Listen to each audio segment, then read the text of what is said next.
de 1960 à 2021, le Congo tourne en rond. Oui. Donc, la première république, c'était de 1960 à 1965. Là-bas, il n'y avait que des rébellions, il n'y avait que des sécessions. On a partagé des coups d'État. Le Premier ministre déchoit le président déchoit le Premier ministre, de cacophonie comme ça. Les Katangais coupent le Katanga, les Kassaïens coupent le Kasaï. Alors les choses n'ont pas marché. La Première République a échoué. Mobutu a fait un coup d'État. Et en faisant le coup d'État, il a implanté l'autocratie, il a mis la dictature, il a régné pendant 32 ans sans partage. On avait le parti État qui faisait tout. Donc même si tu es né aujourd'hui, tu es membre du MPR. Donc il n'y a rien. Bon, c'est ce que j'avais déjà fait l'analyse de l'époque de la démocratie. Dans la démocratie, nous avons embrassé deux choses. La démocratie et la décentralisation. Qui dit la décentralisation, c'est le transfert des compétences du pouvoir central vers le pouvoir provincial, vers la base. Mais on s'arrête, le cycle électoral n'arrive pas à la base. Même les rétrocessions qu'on devrait donner, est-ce que ça vient chaque mois? Tout est encore centralisé au niveau national. Donc, il faudrait, comme j'avais insisté, si nous voulons vraiment décoller, qu'on commence par la décentralisation. Commencer par la décentralisation, c'est organiser les élections locales. Oui, dès qu'on va organiser les élections locales, petit à petit, vous allez voir que la population à la base sera déjà mûre, parce qu'ils sont déjà habitués à élire leurs conseillers de chefferies, de secteurs, leurs conseillers de communes et leurs conseillers de villes. Et maintenant, lorsqu'ils vont arriver à l'étape de voter les députés provinciaux, les députés nationaux et le président de la République, ils seront déjà éclairés pour faire un bon choix. Oui. Même les élections que nous avons eues ici, vous croyez que tout le monde, que la population a élu qui travaille? Nous avons eu plus de 1000 contentieux à la Cour constitutionnelle. Où est-ce que vous avez déjà vu dans un pays comme ça? Donc il y a beaucoup de choses que nous devons améliorer dans notre pays, que moi j'insiste que nous devons commencer par la décentralisation. Et la décentralisation, nous devons organiser les élections locales et puis organiser les élections nationales. Là, la démocratie va s'asseoir sur une bonne décentralisation. Voilà. Voilà, donc aujourd'hui nous allons parler un peu, on ne sait pas si le buzz ou quoi, ou l'actualité, donc affaire Jeep. À ce qu'on sache dans notre pays, depuis 2006-2011, les Jeeps ont toujours été offerts par le député. On vous offre toujours le Jeep, je ne sais pas si c'est gratuit ou pas, mais c'est chaque année que vous avez quand même droit au Jeep. Mais dans ces législatures, ça fait débat, honorable. Ça fait débat, tout le monde en parle, on vous a offert le Jeep, c'est une récompense par le chef de l'État, je ne sais pas, par rapport à tout ce qui s'est dit autour de ce Jeep-là. Quelle est votre version ou la vraie version qu'on peut attendre chez vous, honorable? Madame, toi tu me poses des questions, est-ce que tu peux accepter que moi je te pose aussi des questions? Est-ce que toi tu as déjà vu des députés avec ces Jeeps? Tu as vu? En fait, il y a des spéculations. Au début de chaque législature, les députés nationaux ont d'abord des émoluments. Et ces émoluments sont logés dans une banque. Et pour des raisons sociales, parce qu'un député national, avoir un véhicule n'est pas un luxe. C'est un moyen de transport pour qu'il puisse faire son travail, pour se déplacer de sa résidence vers le Parlement et vers les travaux en commission et vers des réunions diverses. Aussi, le député national avoir une résidence, donc une bonne maison d'habitation, c'est aussi commode par rapport à ses fonctions. Voyez, il doit avoir un crédit véhicule et un crédit maison. Mais depuis 2018-2019 que nous avons commencé, les députés n'ont pas eu ce crédit-là de JIP. Ils n'ont pas eu de crédit maison. Quelques-uns ont eu de crédit maison, mais c'était très compliqué. À crédit. Alors maintenant, après la révolution qu'il y a eu, la majorité a basculé. Le chef de l'État, Félix Antoine Tshisekedi, a repris la majorité parlementaire avec sa vision de l'union sacrée. Les députés ont exprimé leur doléance auprès du chef de l'État. Et ça, c'était ressenti parce que les députés, ils ont déjà dépassé 2 ans et demi. Comment ils pouvaient encore aller à la banque chercher un crédit qui devrait être apuré dans 3 ans? Ça sera au-delà du mandat. Et quelle banque pouvait être disposée pour octroyer des crédits aux députés? Alors, le chef de l'État sensible, il a compris que non. Les députés ont compris que le pays avait besoin d'une révolution. Donc, ils ont fait cette révolution-là. Et comment le bureau ne peut pas contacter de fournisseurs? Donc, on a fait l'appel d'offres. Il y a une maison qui a accepté de pas donner des jeeps parce que je ne sais pas par quel miracle on peut donner à quelqu'un une Jeep comme un cadeau. Vous voyez? Donc il faut qu'il y ait quelqu'un qui paye. Et les députés eux-mêmes, ils ont des émoluments. Alors, donc il y a des accords, peut-être un allègement du coût des véhicules. C'est pourquoi on a choisi la marque Hyundai. Peut-être le Hyundai n'a pas le même prix que les Toyota. Voilà. Donc, le bureau de l'Assemblée nationale a pris contact avec un fournisseur sous l'impulsion du chef de l'État qui voulait voir chaque député national avec une Jeep. Bon, s'il y avait des spéculations, écoute, maman, pourquoi tu reviens encore le droit de la population alors que les députés ont toujours eu des Jeeps? Oui, les députés vous représentent. Ouais. Bon, c'est vous qui le dites. Qu'est-ce qui va très mal? Qu'est-ce qui va très mal? C'est un problème parce qu'on n'avait pas de gouvernement. Il y a 1 mois et demi ou 2 mois, le gouvernement Samalou Kondé venait d'être installé. Oui. Parce que pourquoi il y a eu la rupture de la coalition FCC-Cash? Parce que les choses n'allaient pas.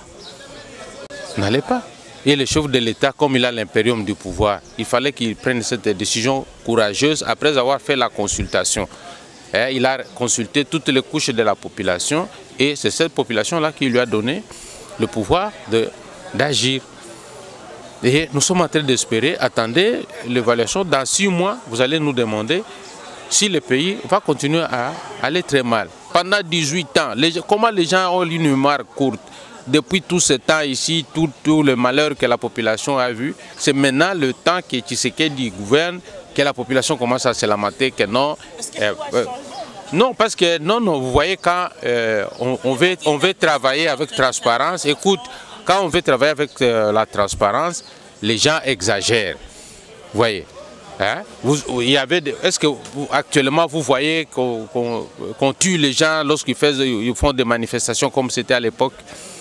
Oui, les gens sont libres, ils font des manifestations, ils discutent, mais il n'y a pas de tuerie. Oui. Lorsqu'il y a la démocratie, on laisse parler la population. Les gens parfois exagèrent, surtout avec les réseaux sociaux actuellement. On ne prend pas l'information à l'originalité, on essaie de former, on essaie de faire de n'importe quoi. Donc, nous demandons seulement à la population de faire confiance au chef de l'État et à son gouvernement qui vient d'être installé. C'est pourquoi on a dit qu'il y a le gouvernement de combat. Pardon? Bon, 2023 c'est pour bientôt. La population, c'est la population qui a le pouvoir en démocratie. Ouais, c'est la population qui doit élire. Si en 2023, ils vont constater que le bilan du président Tshisekedi est négatif et ils vont prendre des décisions comme ils vont vouloir, mais moi je suis confiant que le président Tshisekedi va encore gagner les élections en 2023 parce que je soutiens sa vision, parce que je vois qu'il a de bonnes idées et nous sommes en train d'assurer. On veut par les idées, des promesses, des discours par-ci par-là et on ne voit rien, donc rien de palpable. Écoutez, pour mettre les choses en place, on commence toujours par les idées. Hein? Donc lorsqu'on met les idées, on mobilise les ressources et puis on met ces ressources. C'est pourquoi il y a la lutte contre la corruption. Il y a la lutte contre l'impunité. Vous avez vu, il y a beaucoup de gens, même ceux qui étaient proches de lui, même ses propres conseillers, ils sont en prison. Voyez. Donc, ce qu'on n'a jamais vu depuis des années, il y avait l'impunité chaque fois. Et les gens ont volé plus que les gens ont eu l'argent plus que le pays. Voyez. Donc, faisons confiance, ne soyons pas agités. Voyons, donc les choses commencent à évoluer. Le gouvernement de Warrior est en œuvre. Nous sommes confiants que les choses vont changer. Et nous aussi, au niveau de l'Assemblée nationale, nous allons mettre en place un contrôle parlementaire, donc tout azimut, pour que les gens ne continuent plus à détourner les deniers publics. Voilà. Ma dernière question pour terminer. Honorable, notre pays, nous traversons un moment très très difficile, on doit se le dire, troisième vague du coronavirus. En tant que député élu du peuple du Maniema, plus précisément des Kigoba, j'ai bien prononcé j'espère, et Kibombo, voilà, Kibombo. Qu'est-ce que vous avez déjà fait pour la sensibilisation? Parce que cette maladie souffre un peu d'un problème de la communication. Les gens sont mal informés et il y a même de ceux-là qui continuent à croire que la maladie n'existe pas. Bon, le problème qui est là pour la lutte contre le Covid, heureusement qu'il y a des médias internationaux qui nous aident. Le problème de Covid, c'est un problème mondial. C'est pourquoi ça s'appelle pandémie. Pour lutter contre une maladie virale, il faut vacciner les gens. Le vaccin a amené beaucoup de polémiques. Et lorsque ça arrive au Congo, vous les journalistes, les professionnels des médias, vous déformez aussi gravement les choses. Vous n'informez pas. Là, quand vous dites qu'il y a un déficit communicationnel, tu dois aussi t'interpeller, votre chaîne aussi doit être interpellée. Est-ce que vous donnez la vraie information de la population sur la prévention contre la coronavirus? Donc si vous ne donnez pas de vraies informations, le virus va continuer à tuer les gens. Les gens veulent voir dans leur avenue que les gens meurent. Et puis si les gens commencent à mourir dans les avenues, ça sera la catastrophe, ça sera comme en Inde, ça sera comme en Chine, ça sera comme aux États-Unis, ça sera comme en Grande-Bretagne. Donc Dieu aime le Congo. Mais ne soyons pas distraits par rapport à cette pandémie. La pandémie existe bel et bien. La troisième vague, il y a beaucoup de variantes parce que nos frontières sont perméables. Les gens viennent de l'étranger sans un contrôle rigoureux. Toi aussi, tu prends l'avion, tu vas en France, tu entres seulement à l'aéroport Charles de Gaulle. Donc, on vous fait un autre test et vous ne sortez pas dès que le résultat n'est pas encore là. Si tu es séropositif, on te met en quarantaine. Mais les Indiens qui viennent, ils entrent comme passoire. Les gens viennent de l'Afrique du Sud, les gens viennent des États-Unis, de partout. Et ils nous amènent les souches de la Covid qui n'existaient pas chez nous. C'est ça la troisième vague. Allez dans des hôpitaux. Les hôpitaux sont pleins. Là, on prend en charge la Covid-19. Il n'y a même pas de respirateurs. Hein? Donc la population est en danger. Donc nous insistons, nous les parlementaires, nous insistons que les gens aillent se faire vacciner. Comme nous, seulement le vaccin qui était là, on nous a dit que c'est déjà expiré. Nous attendons l'autre lot de vaccins. Nous serons tous vaccinés. Notre président nous a déjà dit. Tous les députés, malgré que c'est volontaire, mais nous serons tous obligés d'être vaccinés. Actuellement, c'est une obligation même pour voyager. En Grande-Bretagne. Donc Dieu aime le Congo. Mais ne soyons pas distraits par rapport à cette pandémie. La pandémie existe bel et bien.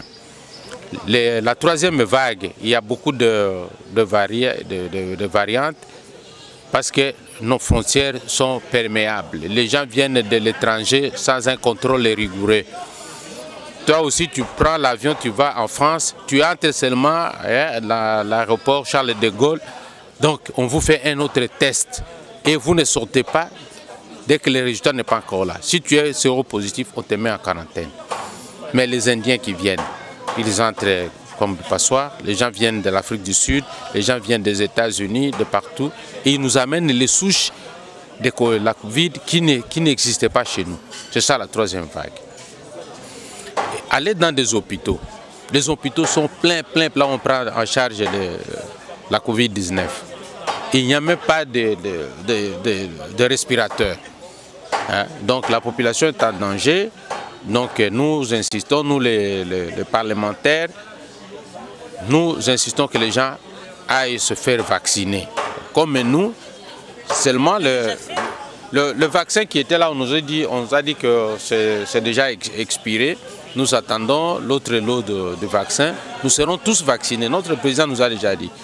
Tous les députés, malgré que c'est volontaire, mais nous serons tous obligés d'être vaccinés. Actuellement, c'est une obligation même pour voyager. Si vous n'êtes pas vacciné, c'est vraiment difficile de voyager.